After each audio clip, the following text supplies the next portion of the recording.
मुख्यमंत्री देवेंद्र फडणवीस यांनी महाराष्ट्रासमोर एक खोटं वक्तव्य जाहीरपणे केलेलं आहे। त्यांनी सांगितलं की तामिळनाडू सरकारने एक याचिका सर्वोच्च न्यायालयात केली होती त्रिभाषा धोरणाला विरोध करणारी, हिंदी भाषा ही तिसरी भाषा म्हणून आम्ही राबवणार नाही असं त्यांनी मागणी केली होती असं सुद्धा सांगण्यात आलं आणि ती याचिका सर्वोच्च न्यायालयाने फेटाळलेली आहे। आता त्रिभाषा सूत्र हे सगळीकडे केंद्रीय स्तरावर स्वीकारल्यामुळे आम्हाला 3 भाषांचं सूत्र करावंच लागेल आणि हिंदी भाषा त्यासाठी आणावी लागेल असं त्यांनी सांगण्याचा प्रयत्न केलेला होता।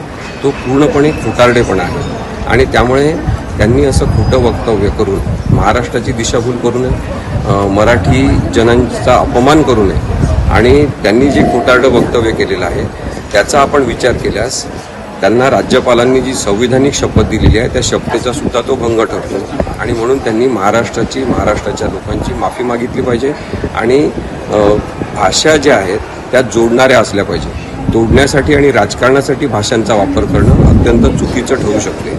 त्यामुळे त्यांना आम्ही कायदेशीर नोटीस पाठवून त्यांनी जे चुकीचं वक्तव्य केलेलं आहे, महाराष्ट्राची दिशाभूल करण्याचा प्रयत्न केलेला आहे, त्याबद्दल माफी मागितली पाहिजे अशी कायदेशीर नोटीस दिलेली आहे। त्यांनी जर नोटीसला उत्तर दिलं नाही, 7 दिवसात त्यांनी त्याच्याबद्दलचं वक्तव्य काही केलं नाही तर आम्ही न्यायालयात सुद्धा जाण्याचा मार्ग आम्ही मोकळा ठेवू।